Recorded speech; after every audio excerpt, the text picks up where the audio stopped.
Hi, everyone. Thanks for joining us today. My name is Lauren Fordyce. I'm an American Association for the Advancement of Science Technology Policy Fellow in the Office of Behavioral and Social Science Research. This is our monthly BSSR lecture series, and this month we're actually doing a webinar, so please excuse our figuring things out. Today we are going to be joined by Dr. Tanya Luhrmann, who is the Watkins University professor in the Anthropology Department at Stanford University. Dr. Luhrmann studied social anthropology at Cambridge University, and her most recent book was entitled When God Talks Back, Understanding That Evangelical Relationship with God. She's also a continuing opinion writer for the New York Times. Her most recent work is a project funded by the National Institute of Mental Health, which examines how life on the streets, both chronically or periodically homeless, contributes to the experience and morbidity of schizophrenia. Today she is going to talk about culture and psychosis. And I just wanted to let you know that we will be collecting questions through the chat box. We're going to be muting everyone, so you can't ask questions over the vocal part, but we'll mute everyone, and then if you can type in your questions in the chat box, we will ask her some of the questions at the end. Okay, so I'm going to mute myself so Dr. Luhrmann can begin. Thanks. Hi, well, it's a pleasure to be here. Thank you for joining us. This is the first in a... Oops. Sorry. Here we go. This is the first in a series of illustrations of psychosis by people with psychosis. I'm going to talk today on the role of culture in psychosis, and I'm going to talk about two issues. First, the culture within the world of persons with psychosis, and second, the role of culture in shaping the symptoms of psychosis. So let me begin with the first. I'll first talk about the first. And I actually began with a practical problem, which is that people who can be diagnosed with serious psychotic disorder often refuse the help that's offered to them by mental health providers. So they'll refuse housing, they'll refuse medication, they'll come to the mental health services center and use the telephone but refuse to talk to somebody. And this apparent willingness to sabotage care can be extremely frustrating to care providers. And it seems to contribute to this fundamentally nomadic life in which people move between supported housing, jail, and the hospital, and the street. Kim Hopper talks about this as the institutional circuit. So the clinician's temptation is to say that people who become homeless when they could get housing are suffering from a lack of insight. My work suggests that the story is more complicated, that the refusals are not only from a lack of insight, but that they're cultural expressions, that they are communications to actors within a particular social world, and that they have a meaning within the shared culture of the street. So the method of my field is participant observation, or ethnography. It involves spending a lot of time in the world that you're seeking to understand, and what you're trying to do to some limited extent, and of course this is impossible, trying to kind of go native, to use that term, in this world, and then try to figure out what it would take to be a member of this community. And I think that this method is kind of the best method to understand culture, which I take to be these complex, more or less shared, often partially articulated cognitive schemas that people use to understand their daily life and to communicate to others. So the basic question of my work in this domain was, is there a culture on the street, and in particular in those portions of the street where the people who live these nomadic lives can be found. So this is the street corner at the center of my work in Uptown in Chicago. And I should say that I did this work about 10 years ago. It stretched over a 3 or 4 year period. The neighborhood has changed, I think. I now live in California. But I believe that the kinds of patterns that I see may resonate with other communities like the one that I'm going to describe around the country. So my students and I did about 1,000 hours of participant observation. I did much of the field work, but this is one of my field subjects that I'm pictured with. I was joined by 5 students who did terrific work, and I had them do kind of an afternoon of work in the neighborhood for about once a week for 20 weeks, and then I had them to do more structured interviews. And all of them had at least limited clinical training.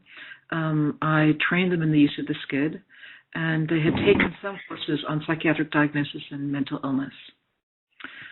We worked in what's commonly described as a service ghetto.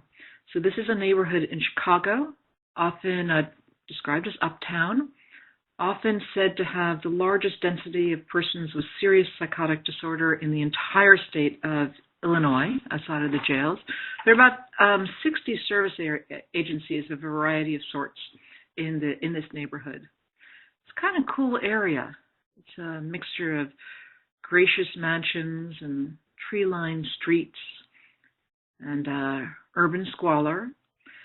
It was built as the theater district in the 1920s, and traces of that era still remain in this beautiful architecture that you still see around. There are old theaters. There's a swing dance lounge once frequented by Al Capone and his men. This is a neighborhood that's full of big old hotels. They were built for the entertainers, and they began to empty out in the 40s when the entertainment business left to go out west or downtown. And uptown was then the last stop on the train to go down to the Loop. And these hotels began to be filled by these white-collar workers. Around the 50s and 60s, they fled to the suburbs. And the hotels emptied out, the architecture decayed, and this was just in time for deinstitutionalization. So as patients were released into the streets, they tended to end up in these large hotels. This became a scandal in the 70s. There were suicides. Some people leapt out of the windows. The hotels were in terrible shape. The city's response was to pour more money into maintaining the hotels, but basically left the patient population or the ex-patient population where it was. And certainly at the time that I was visiting, the place was packed with halfway houses and drop-in centers and addiction treatment centers and missionary outreach settings, state services, food pantries, and supported housing. So these are these old hotels. When I was there, you could stand on this street corner and see 1,000 psychiatric beds. So the basic aim of our research was to understand the refusal of services. Many people would wander around this area and, eat and sleep in the shelters, but refuse care. And so we based our work in a drop-in center in the middle of the neighborhood. And basically, this is a drop-in center that required no diagnostic label to entry. It was for women only. As long as you were a woman, you could come in and have a meal, use the shower, kind of hang out, talk to people. But what we did was to do primarily participant observation. So I would hang out in Sarah's Circle, and I would go to the local coffee shops and spend time in the park and spend time in the shelters. We also had the students do a formal representative sample of 60 subjects in the drop-in center. And at the end of the process, I sent a student back to do follow-up interviews with women I hadn't met to evaluate the kind of the inferences that I was drawing from the field work. So let me share with you some of the data. So what we found from the formal subject was that these indeed were women in the institutional circuit. 40% of them had been homeless for more than 6 months. Over 55% had a history of psychiatric hospitalization. Over 55% had a history of arrest. 43% of them were currently living in shelters, and 29% in these single-room hotels, these SROs out there, in these big hotels. 11% of them were sleeping on the street or in the local shelter, were actually sleeping on the street. About a third of them were white, 45% African American. About 28% said spontaneously that they had a diagnosis of schizophrenia or bipolar disorder. But in this formal sample, you could infer from 78% a history of psychosis, either by looking at what they said or their disability status, or from the way that they comported themselves in the interview.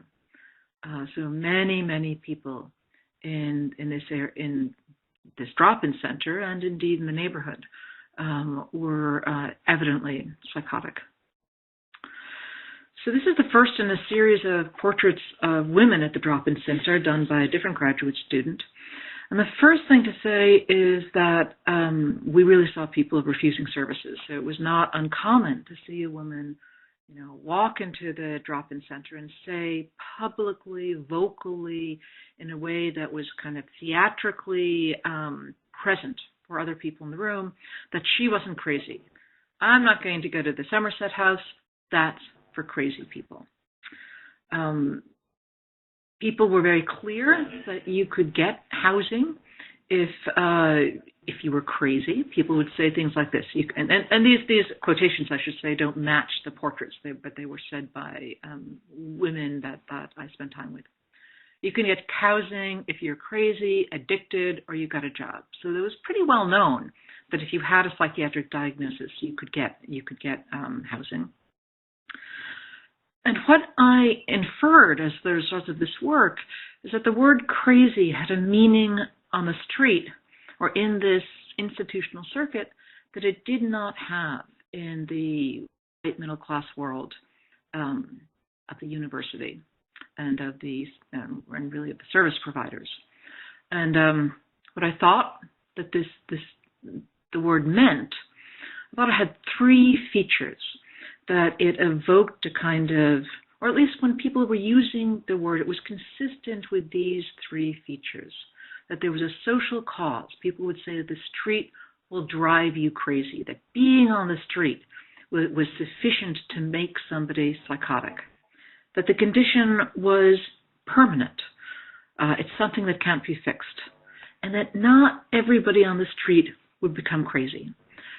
People would talk about, she's crazy now, because you gave up, that people became crazy because they were weak or because they gave up. And let me give you a feel for the way that through some of these quotations. So sometimes people would say, they'd point to somebody with flagrant psychosis, and they would kind of twirl their fingers around their heads to indicate. She's been on the street too long. Or permanence. Being crazy is something you absolutely cannot control. And a lot of them don't even take medication. They have retardation, and there's nothing about it. Alcoholism, you can do something about it. You can stop drinking. Smoking. You can stop smoking. You can do those things and thereby reverse your situation, but somebody who appears mentally ill can't do that. And again, many of these women struggle with psychosis themselves. They're talking about other people, and of course, psychosis is a continuum. There's in a neighborhood like this, there's always somebody who is more flagrantly ill than you are. Only the weak fall ill. There's a couple of girls come up here that talk to themselves. That's because they let the streets take over them. A lot of women have been raped by the men here, and those girls just can't deal with it. So that just makes them go haywire. Only those who give up get sick. The street, it'll drive you to the brink of, it comes back to being mentally strong. I'm not going to let that happen to me. it happens because there were women in the shelter when they gave up. So in the follow-up interviews, we asked 21 women what other women in the neighborhood meant by the word crazy.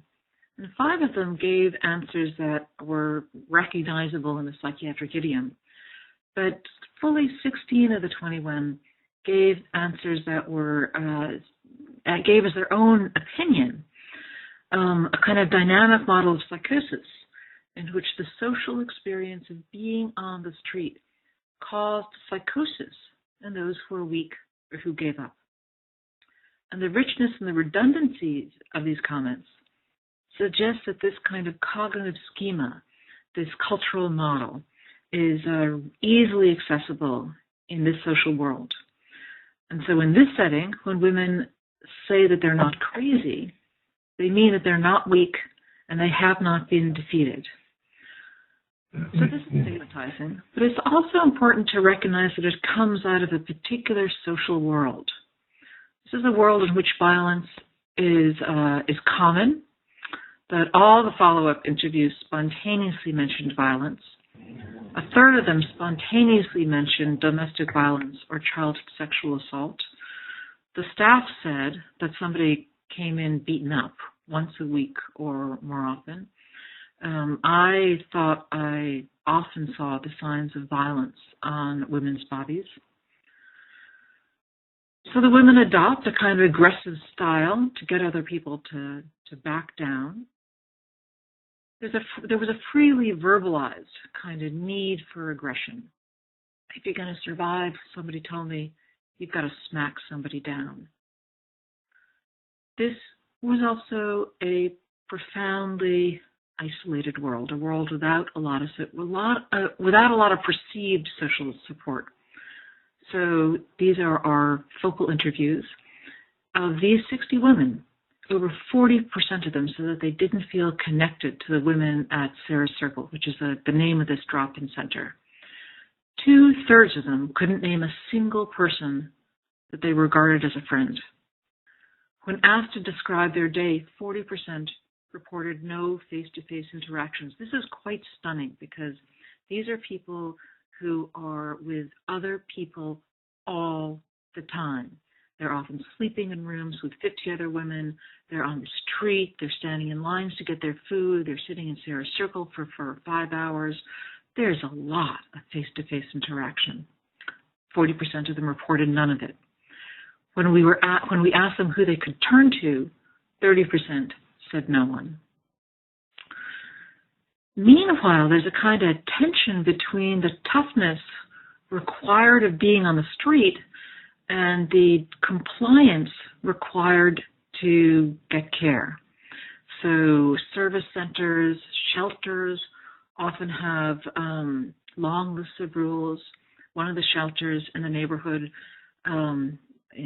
actually asks women to recite the rules out loud before they go to sleep. So you're there late in the evening, and the rules are things like, don't wash below your neck at the sink.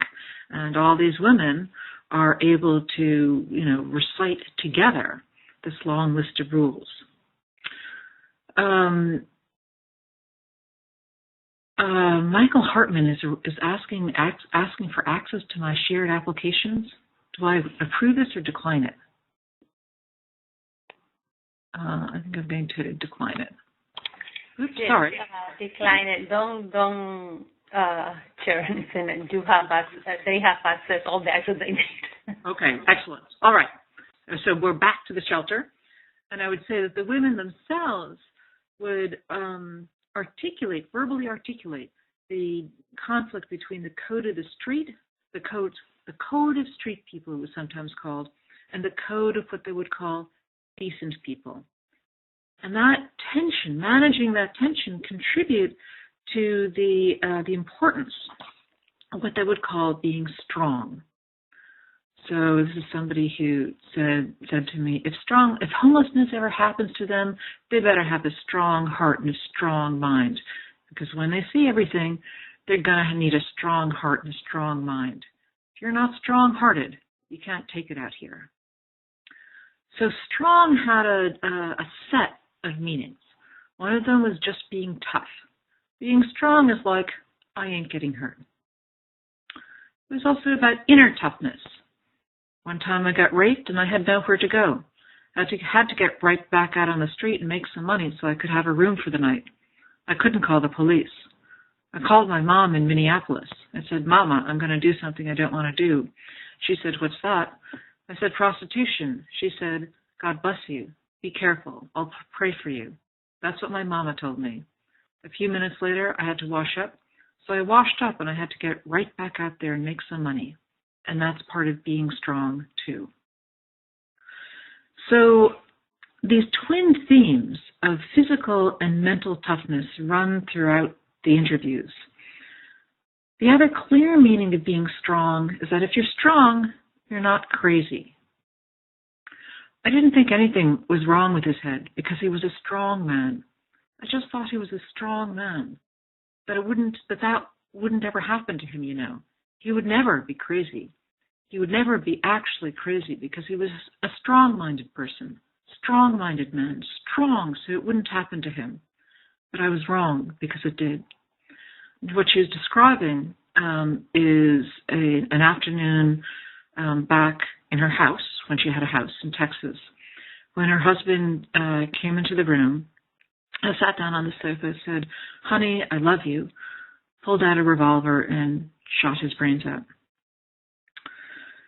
So what these women infer is that to survive, you've got to be strong and not weak. And so nobody wants to be crazy. So people don't always refuse services, but there is this powerful cultural interpretation that says that if you admit to being crazy, you're saying that you're weak and you're vulnerable and you can be attacked. When you say you're not crazy, you're asserting that you're tough and you're strong and you're going to survive to get off the street. And it's important to note that these are plausible inferences to draw from a social setting. Again, there's always somebody in these settings who is flagrantly psychotic and more crazy than the person who is talking about being crazy. And they are right. They are surviving in a way that such a person is not. So paradoxically, what it means to be crazy in this setting comes to mean being beyond help, which is exactly the opposite of what most treatment providers and mental health workers would mean to imply. So this has treatment implications. The implications are that, at least in these settings, you should avoid diagnosis talk with clients. You should avoid requiring clients to engage in diagnosis talk in order to receive services. And one of the examples of the programs that I think are effective are these housing first programs, in which, often supported housing asks people to participate in an explicit diagnosis, and then there's a stepwise progression so that you only get guaranteed housing when you agree to participate in psychiatric care and, give up your substances. Housing first just gives people housing. And there have been recent randomized controlled trials that suggest that people stay housed for longer and are behaviorally more effective. And this work would suggest some reasons why that might be true. All right. So one way of using ethnography is to look at the way people understand and interpret and understand illness. Another way is to ask whether the illness experiences is shaped by culture. This is a man praying for somebody else in Uptown. So I want to now move on to the second part of my talk, rather more quickly than I had thought that I would be moving on. I want to talk, the background here is the relationship between illness and disease. That disease, and when anthropologists use this contrast, we're thinking of disease as the organic malfunction and illness as the experience of the disease. And what I want to suggest is that culture can shape the way people pay attention to their symptoms and change the experience of the symptoms themselves. So now I want to present a study that I did with colleagues among persons with psychosis who hear voices. And so this is a interview-driven study with 20 adults in San Mateo, California, Accra, Ghana, and Chennai, India. And everybody, all the subjects, meet criteria for schizophrenia, schizoaffective disorder. They're all voice hearers. They're all recruited through psychiatric hospital care. So they're all, everyone around them knows that they're ill.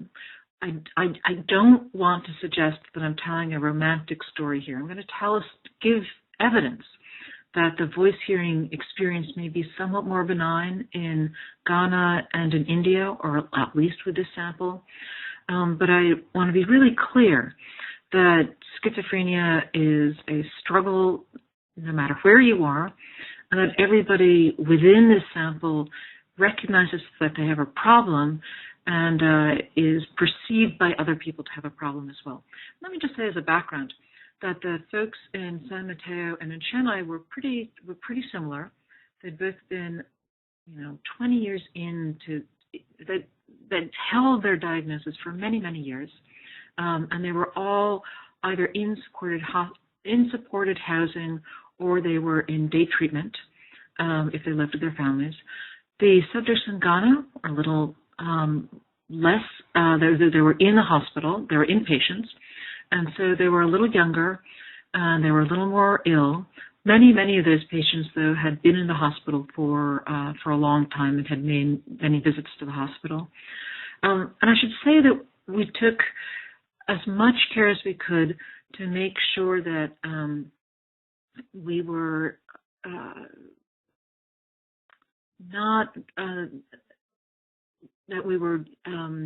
getting as representative a description as we could. So I did all the interviews in San Mateo. I've now talked to another, and with this interview, I've now talked to another 40 people in the United States. I did the initial set of 20 interviews in Accra with a Ghanaian research assistant. I then sent her in without me, and she did another 19 interviews, and we've talked to another 30 people in Accra. My Tamil-speaking colleagues did the first interviews in Chennai. I came back, talked to five of their subjects, talked then to another 20 subjects, and we've since talked to 30 or 40 subjects. And so I feel reasonably confident of the data that we're reporting.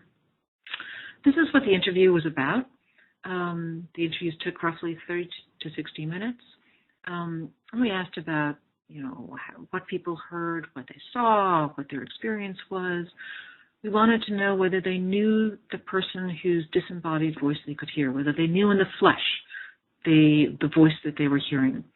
We asked about their experience of control over the voices, what was most distressing, whether they had any positive experience, whether they had ever heard God speaking. And we talked to them about whether other people could hear these voices when they spoke and what caused the experience. And I'll only talk about a few features of these experiences today. So this is a caricature, and I emphasize this is a caricature of the differences that we saw. That Americans hear horrible voices telling them that they're worthless and should die. That Africans hear an audible God who tells them to ignore the evil voices. And that South Asians hear annoying relatives who tell them to get dressed and to clean up. And I should say that we presented these findings to a group of South Asian psychiatrists, and our experience was that the psychiatrist said, "My goodness, what is wrong with those Americans?" Okay, so let me share with you in more detail what we actually found in the interviews. Americans, very comfortable with diagnostic labels. They say things like, "I fit the textbook on schizophrenia." That's just their job, the psychiatrists, to give us labels and then give us medication. "I have schizophrenia from my grandfather. It's a hereditary illness of the brain." They know I'm a schizophrenic. And so 17 out of the 20 spontaneously described themselves as diagnosed with schizophrenia. Every person used diagnostic labels. Many of them were comfortable with the idea of the symptom checklist. I was actually doing sort of this psychosis skid to confirm the diagnosis because we didn't have access to their records. And people would say things like, oh, yeah, I've got all of those. Don't worry about that. This is my favorite comment. I went into the hospital with a little depression, and I must have caught all that other stuff on the way out. To Americans, hearing a voice means that you're crazy. That is the predominant meaning. It's something people said again and again. I didn't tell them I'm hearing voices. I was afraid I might be called crazy. You tell people out there you have voices, they treat you differently. I would say, do you talk about hearing voices to your family? No, we're not supposed to have mental illness. And I should say with these slides, these are all different people, comments from different people. In America, the voices are often unknown. So only 3 people reported knowing in the flesh the people whose disembodied voice that they heard. In America, the voices are often violent. This is quite striking. Usually it's like torturing people to take their eye out with a fork or cut somebody's head and drink their blood, really nasty stuff. They want to take me to war with them. You're going to die. You're going to hell. My suicide voice. Why don't you end your life? Not one American said that their dominant voice-hearing experience was positive.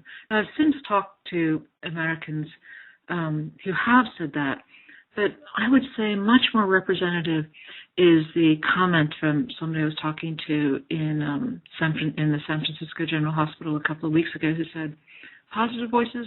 I'm sure I have them, I just don't pay attention to them. Americans, when I spoke to them, wanted to dwell on the difficult, hard voices. Accra. This is a world in which hearing voices does not mean that you're crazy.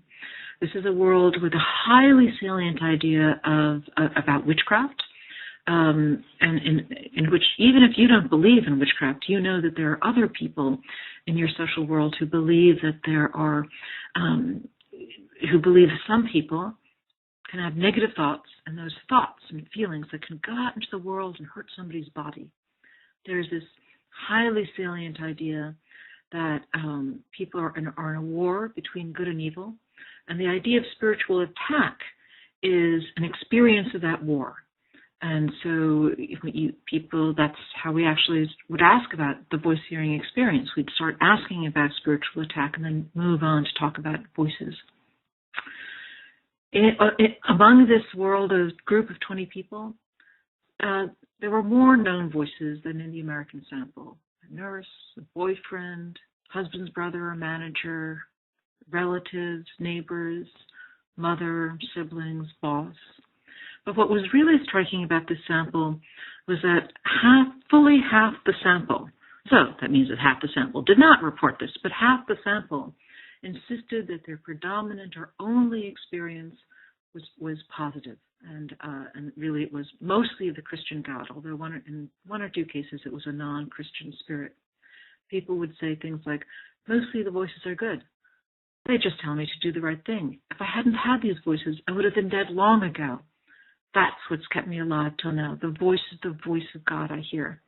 And it was actually pretty difficult to get people to feel comfortable talking to me about their negative voice hearing experience. It would often take a little while into the interview, and some people just refused. People would say sometimes that God told them not to pay attention to these experiences. Sometimes I would say, somebody was insisting that only their experiences were only good. And then I would say, well, if you walk across the unit, do you find that a lot of people are muttering these mean things to you? Oh, yes, God tells me not to pay attention. So that was a striking feature of the way that people wanted to talk to me about their voice hearing experience. Here's an example. This is a woman whose experience was that she was cursed and raped by the people she stayed with. She began to see this snake that sort of hissed at her and tormented her, gave her command hallucinations. And she was sort of in league with this mer woman, who's this folkloric Mama Wata kind of figure. And went on for months. Then this angel shows up, slices off the heads of the snake and the mer woman. Now this woman told me that she only hears angels. They stand in the corner of her room. They fight with each other. They can be kind of noisy, but they're angels and they're good. She likes having them around. There's a quality in these interviews. It really felt that there was more of a quality of a relationship, that the voices, even if they, well, in these two cases, people knew in the flesh whose voice they were hearing. In one case, there's a woman who developed this very elaborate relationship with her boss. Her boss gave her good advice, talked to her a lot. She had a constant ongoing relationship with him. She was very happy with it. In this other case, a woman heard her husband's brother and also her manager, and they would say these contradictory things. I love you. I want to kill you. But she insisted on describing these experiences as conversations. She referred to them as people, and she spoke about them as if they were relationships, not as assaults, which was a much more common quality, I thought, in the American transcripts or in the American interviews. Chennai. Over half the sample hears kin. So, some don't. Some hear God. Some hear distressing negative voices without content. But over half the sample heard kin. And most of the kin they knew in person. Some people heard dead relatives, but typically they also heard living relatives or relatives who they had known. Kin did what kin do. They command a patient to do domestic tasks, to go into the kitchen, prepare food. They also insist on good behavior. They tell people not to smoke, not to drink. That can be very annoying, but people would acknowledge that this was kind of good advice. At least 8 people had positive voices. So they would hear relatives, ancestors, famous people. People would say things like, I like my mother's voices. Yes, I like it. It'll keep talking, which is enjoyable. I've derived happiness by thinking about him. I was struck by this. Many people talked about sex and masturbation. And for at least 8 of the 20, it was a major theme. So the voices would say out loud, you're a thug, you're a gunda if you have masturbation. Someone would get onto a bus and they would hear somebody saying that they were telling everybody that he was masturbating. So a young woman said that she heard a male voice, very vulgar, words and raw. I would cry. All very vulgar words. It seemed to me, or at least the invitation here, is to say that the Chennai voices were not devoid of violence, but the violence was such a striking theme in the American voice hearing experience. It seemed to me that the negative experiences in Chennai were more likely to be shaming somebody sexually in public. That was the experience of hearing these voices. One of the qualities in the Chennai voices that I didn't see in the Accra voices or the American voices was a kind of playfulness, where people were really enjoying this as a kind of ongoing story or a film or an opportunity to hear the latest gossip. The example I present here is a woman who heard Hanuman, who is the avatar who is represented as a monkey. And when she first heard Hanuman, he gave her these terrible commands, like to drink out of a toilet bowl. And now she is praised with him. So Hanuman has a child avatar and an adult, and she kind of spends a lot of time with the baby Hanuman. She pinches his bottom. They throw streamers at each other. She is very clear that her illness is a problem. She wished she did not have this problem. But when she sits in the bus to come to the day treatment hospital, the staff say that she is talking out loud, probably with Hanuman, and she seems to be having a great time. Why these differences? What I want to do is play you about 45 seconds of a track by Pat Deegan. And this is, of course, we think that voice hearing is variable. people have a lot of different experiences. But, people are very different from each other. But I think that we know that people may have more varied experience than they report. So Pat Deegan and her colleagues made this track to represent the voice hearing experience. She herself hears voices. This is about 45 seconds.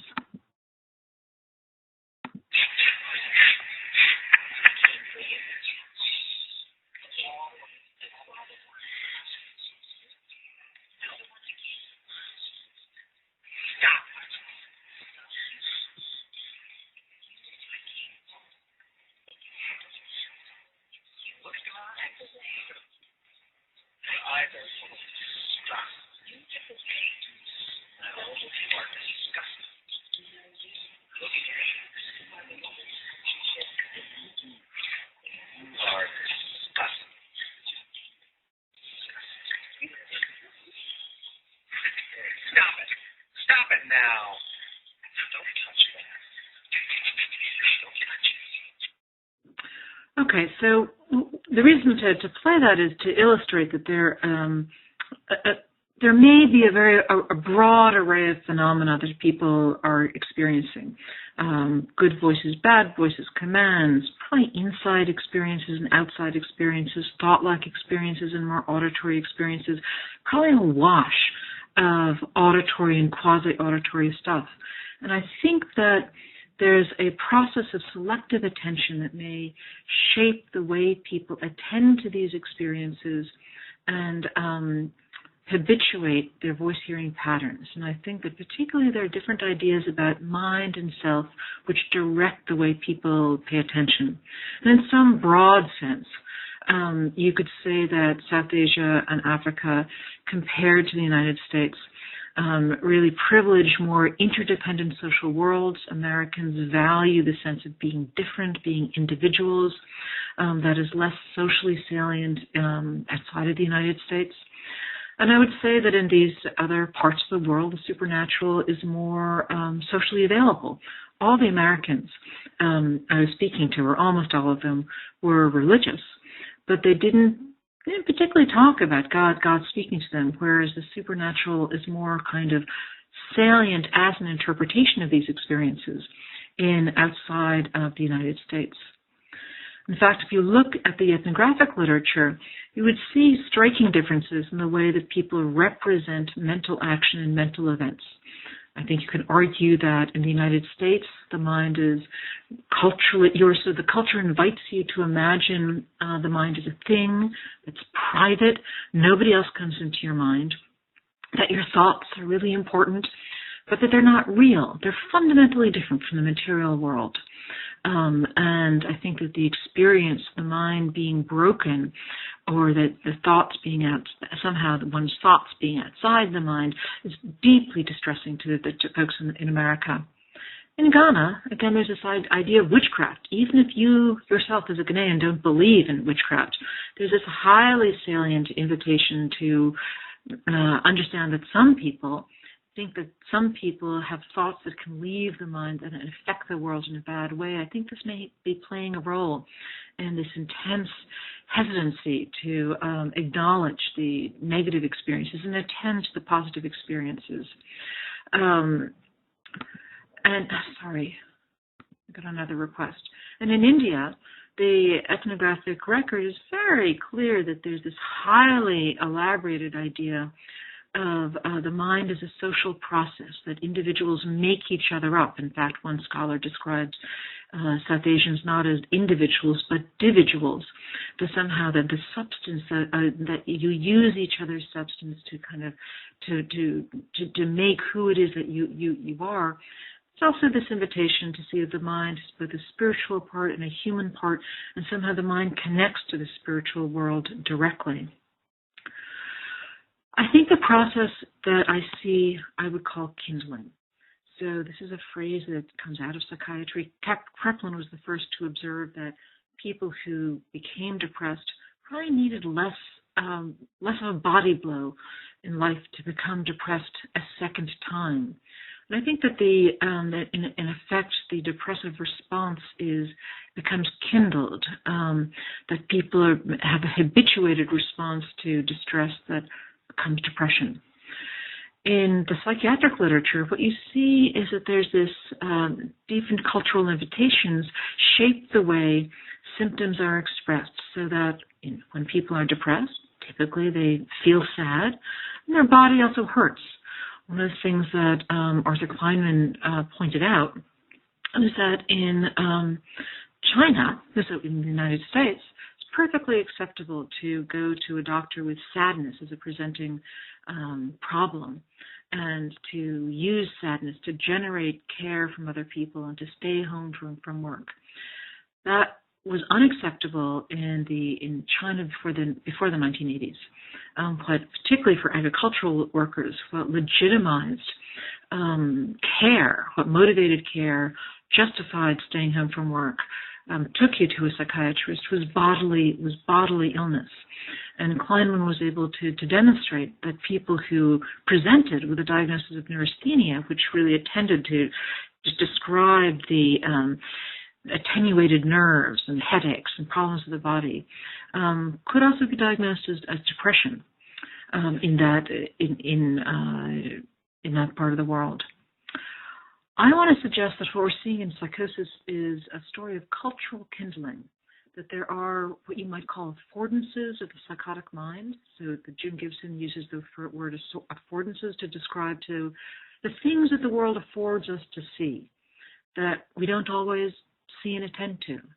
I think that there are many different kinds of experiences, quasi-auditory experiences that people encounter during psychosis, and that practices of selective attention shaped by the mind, shaped by local ideas about the mind, alter how those experiences are identified and may shape the way that they're experienced and may become a habituated interpretation of experience. So I wanted to I'm going to take 3 minutes and just say a little bit about the evangelical charismatic Christians who are not psychotic, but to give you a sense of how powerful this American sensibility about disliking voices in the mind or in sort of voices from the mind in the world can be. So this is a world in which God is a person, and he's mighty, he's beyond, but this is a theology in which people expect God to talk back in their mind. So when you come to a church like this, you're invited to experience the mind not as private, but the thoughts and images and sensations you might have understood as self-generated are actually God speaking. Here's an example. Somebody's explaining this. She says, when people are praying over me, I'm just receiving it, and all of a sudden I hear her go to Kansas, which is where her parents live. Because I was debating whether to go to Kansas, but I hadn't been thinking about it within a 24-hour period. It makes you want to say, where did that come from? And so recently I've been comparing charismatic Christian churches in the Bay Area, but also in Chennai and Accra. Quite similar churches in many ways. They aspire to be modern and to teach people to be modern, and they share a similar theology that God will speak back in their mind. And I've been struck by the difference in the way that Americans talk about this experience. They are very clear, even in a church where they're meant to experience God in the mind, they repeatedly talk about this as weird and crazy. This is crazy, but I'm getting an image of something. You don't need to call the white coats for me. It blew my mind. Those people are tripping, you might say. You'd go, she's crazy. They do what I would call a double epistemological register. They have a thought, and they will be ambivalent about whether this thought is from God or whether it's just a thought. You're not quite sure. It's kind of unreliable. You don't find either of those two features in the way that Chennai congregants or Accra congregants talk about their experience. There's something really striking in this sharp, clear sense of a mind as a mind with unreliable thoughts in which voices in the mind or maybe a little outside of the mind mean that you're crazy. So I think that reinforces this sense that there really is something different about the American experience. Why do we care about this? And I think I have 3 more slides. Why do we care about this? Well, we know that the course and outcome of schizophrenia is more benign elsewhere. The best data come from India. We know that the harshness of voices contributes to poor outcome. I think this kind of work suggests that there are treatment implications. That I think it suggests that voice content may respond to learning. And I think many American mental health providers tend to imagine voices as irrational, and so you shouldn't attend to them. You shouldn't encourage people to pay attention to their voices. There are a series of new treatments that invite people to engage with their voices, respond to their voices, think about their voices, talk about their voices. They're very different kinds of treatments, but they all share an emphasis in acknowledging voice meaning and respecting and engaging with the voices. And I think this work invites us to take these new treatments seriously and explore them as important important tools to use for people with psychosis. In conclusion, let me just say that I think culture matters in psychosis, that it can shape the social context of lived experience, it can shape symptom content, it may have treatment implications, both for the way that we offer help to people and then the way that we manage voice hearing, that ethnography and qualitative methods are useful. And I would be remiss not to draw your attention to a forthcoming book that should come out in September, in which I and a colleague put together a series of case studies in schizophrenia, and we talk about cultural variation in schizophrenia experience and what lessons we can draw from it. So I'll end there. Thank you.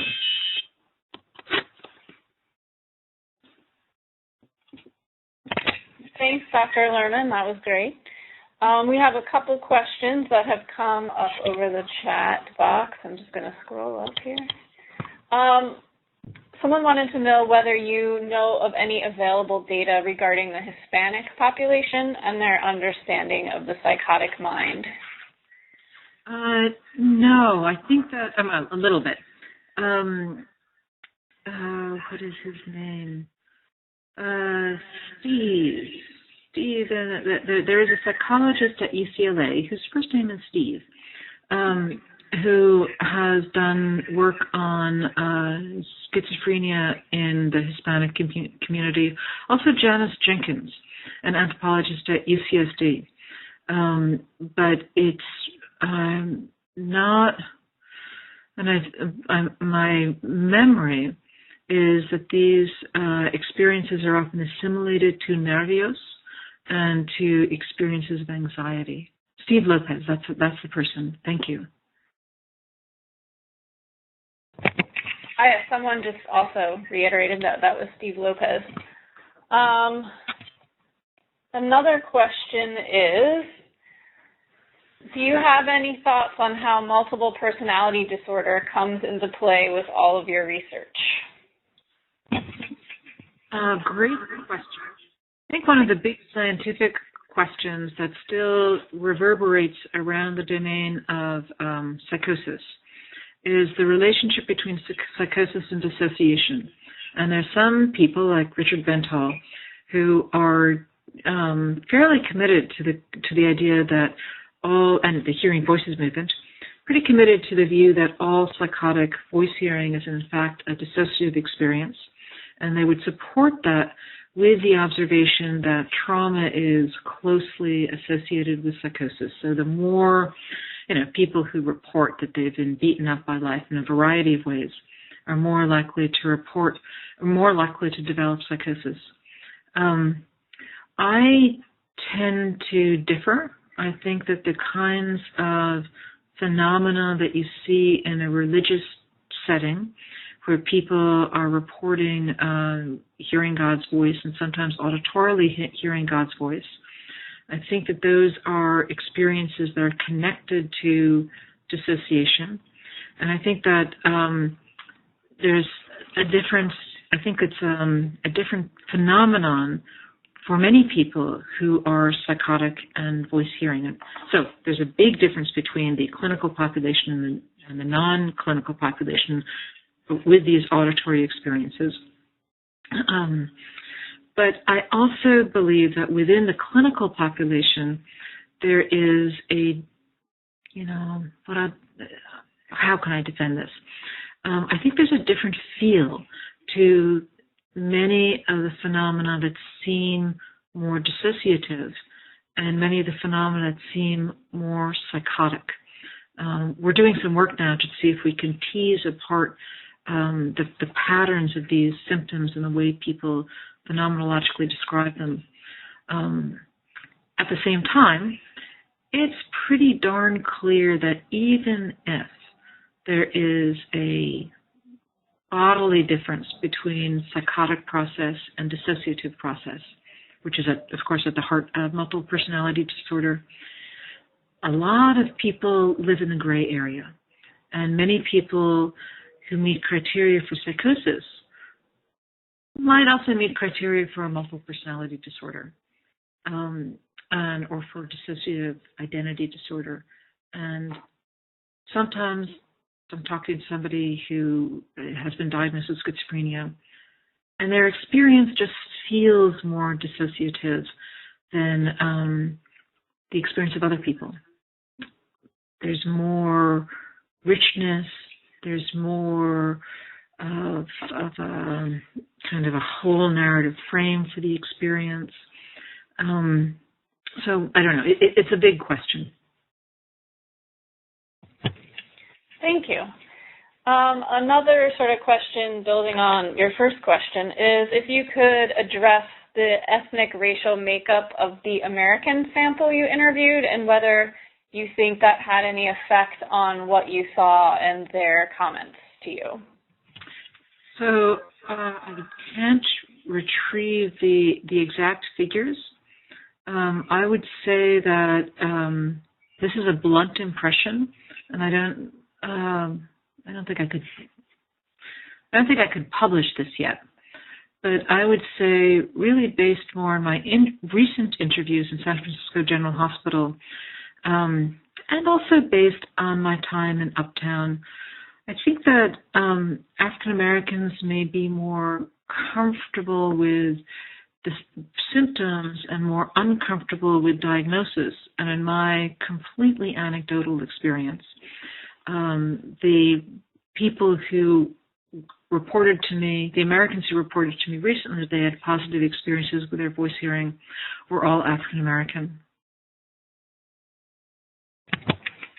Okay, and we have one more question that's been submitted. What do you think of the concept of expressed emotion? Is it useful? Yes, I think that there's evidence that it is quite useful. I think there's also evidence that it is culturally variable and that you don't really know that it's the meaning of the way that people express distress rather than other people who are around the person with schizophrenia, the meaning of their criticism rather than the criticism itself that is costly. Janice Jenkins, again, has written about this. One of my students, Joanne Eliason, makes the argument, and this pops up in this book and these case studies in schizophrenia, that Joanne Eliason went off to study the African Caribbean community in London, which, as you may know, has the risk of schizophrenia may run as high as 15 times as high as in the local white population. And there's many people who have been curious about why that is the case. One of the things that Joanne Eliason pointed out is that people in this community are often pretty isolated, and she thought that in general, she uses the concept of community-expressed emotion to describe the high levels of anger and distress in the community directed at many members of the community, which she takes to signal their discomfort in living in that social world, and which she thought contributed to the risk of schizophrenia. Well, thank you so much, Dr. Lerman. We're going to end this now. For those of you who joined us partway through, The recording will be available on our website once it's been made compliant for all ADA needs. So you guys can go back and watch anything that you missed. And so I just want to thank you so much to all of you for joining. And thanks again, Dr. Lerman, for your fascinating talk today. Thank you. It was a pleasure.